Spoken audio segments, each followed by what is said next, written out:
तो पिछले वीडियो में हमने बात की थी कि एपर्चर्स क्या होता है। इस वीडियो में हम बात करेंगे कि शटर स्पीड क्या होती है और इसे हम कैसे कंट्रोल कर सकें।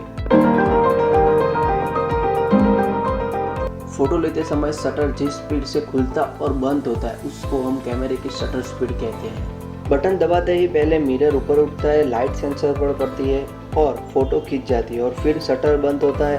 अगर आपके कैमरे की स्क्रीन पर 500 लिखा है या व्यू फाइंडर में ऐसा कुछ नज़र आ रहा है तो उसका मतलब है कि आपकी शटर स्पीड 1/500 सेकंड है, यानी 1 सेकंड के भाग में है।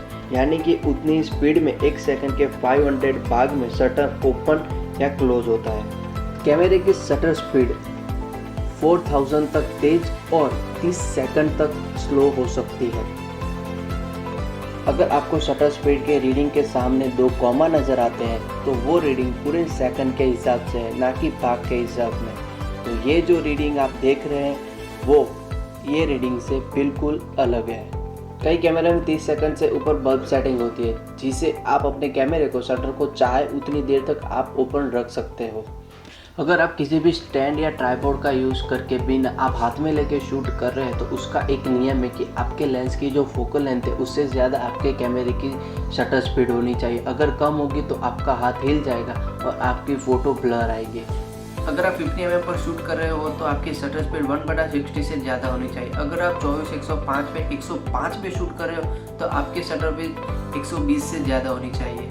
अगर आप ट्राइपॉड या स्टैंड का यूज़ कर रहे हो तो आप अपने शटर स्पीड को चाहे इतना स्लो कर सकते हैं। तो आइए देखते हैं कि शटर स्पीड का लाइट के प्रति क्या रोल होता है। अगर कैमरे की शटर स्पीड ज़्यादा होगी तो उसके अंदर आने वाली लाइट कम होगी और शटर स्पीड कम होगी तो उसके अंदर आने वाली लाइट ज़्यादा होगी।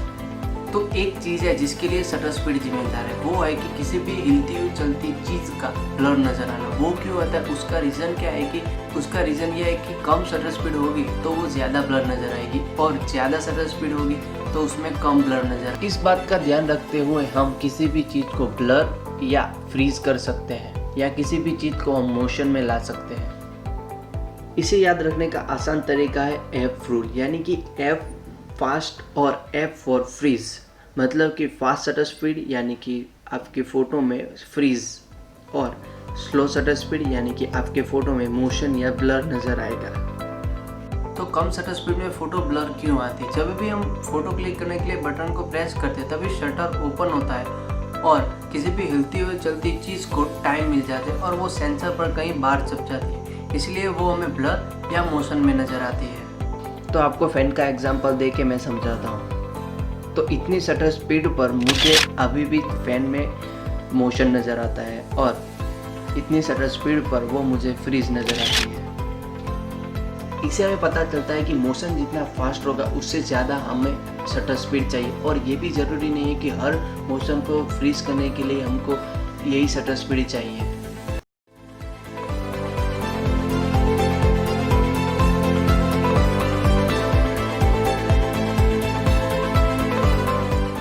स्लो शटर स्पीड से आप मोशन पेनिंग और लाइट पेनिंग भी कर सकते हो। इसके लिए मैं अलग से एक वीडियो बनाऊंगा। उसके लिए आपको पूरी मैं कैमरा सेटिंग की नॉलेज दूंगा कि आप कैसे मोशन पेनिंग और लाइट पेंटिंग कर सकते हैं। अगर शटर को बहुत देर तक ओपन रखते हैं तो आप रात के तारों को भी अपने फ़ोटो में कैद कर सकते हो। तो ये थी शटर स्पीड। अगर आपको इसमें कोई भी क्वेरी हो तो आप कमेंट में लिख सकते हो और या मुझे इंस्टाग्राम में भी डीएम कर सकते हो। तो अगले वीडियो में हम जानेंगे कि ISO क्या होता है। अगर आपको ये वीडियो पसंद आया तो इस वीडियो को लाइक कीजिए, मेरे चैनल को सब्सक्राइब कीजिए और मिलते हैं अगले वीडियो में।